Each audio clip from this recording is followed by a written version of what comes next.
Hey friend, anxiety and ADHD. How are they related? How do they interact with each other? That's what we're going to unpack today. I'm Josh Spurlock, licensed Christian counselor, here to answer your questions about faith and mental health. Let's dive in. So, anxiety and ADHD are separate things, but they interact with each other and they impact each other. That's both good news and bad news.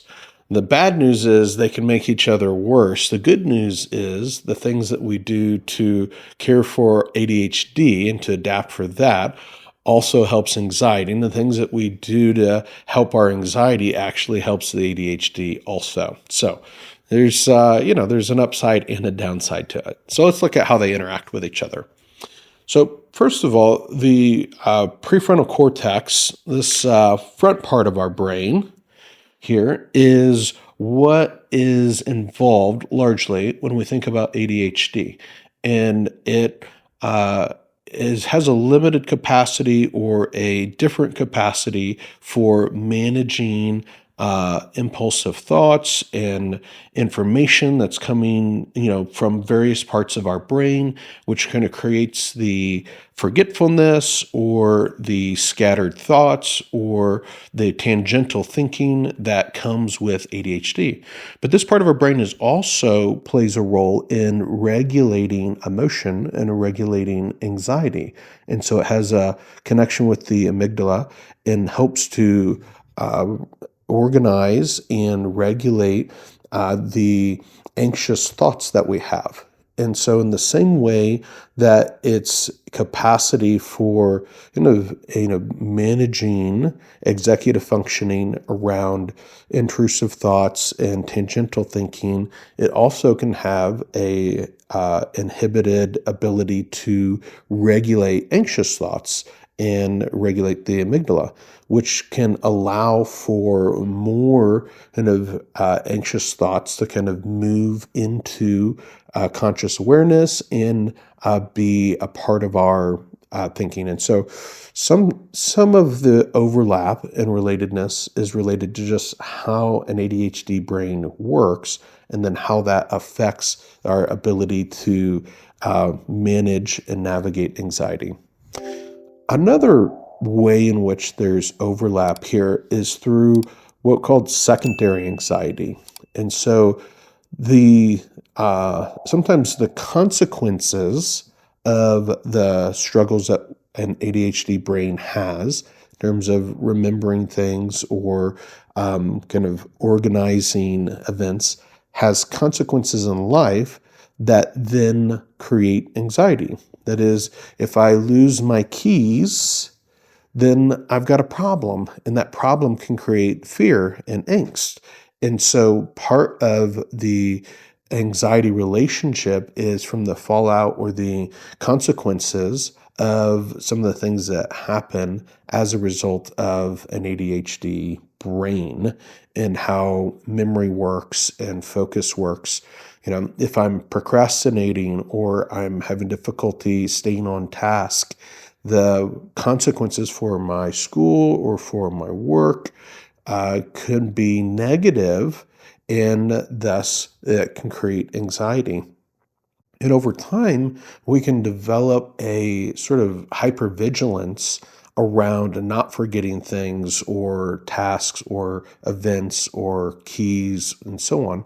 And so this hypervigilance is like a low-grade anxiety that's in the background.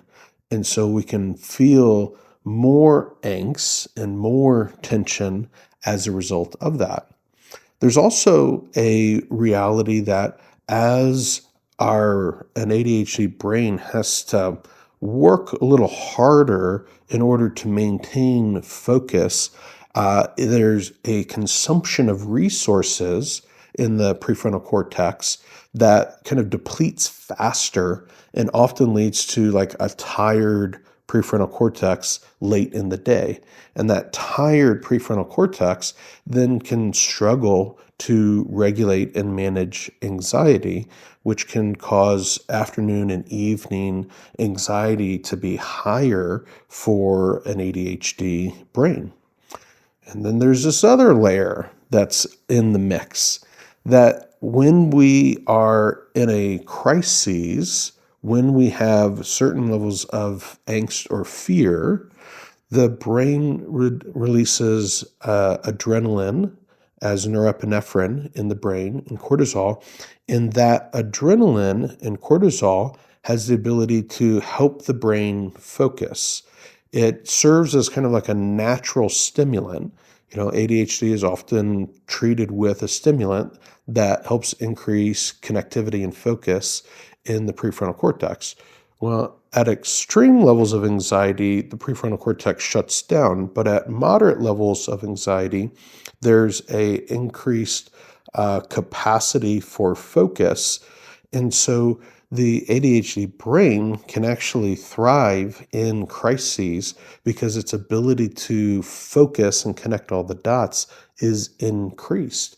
And so sometimes you'll find folks with an ADHD brain that biohack this, sometimes with procrastination or creating a level of crises within their life because they rise to the occasion and actually perform really well in those contexts because of what happens in their brain when facing the pressure of a situation or the crises of a situation. And that tendency sometimes to create crises artificially within life has both the effect of allowing for hyperfocus and that superpower of an ADHD brain to come out. But then it also can create problems that create anxiety on the backside. And so it's a two-edged sword of difficulty.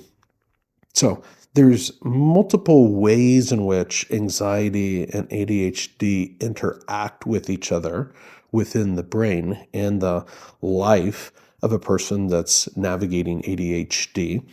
But like we said at the beginning, the good news is that also means that the things that we do to manage our ADHD can also have a positive impact on anxiety. And the things that we do in self-care to manage anxiety well also has a positive impact on our ADHD. And now you know.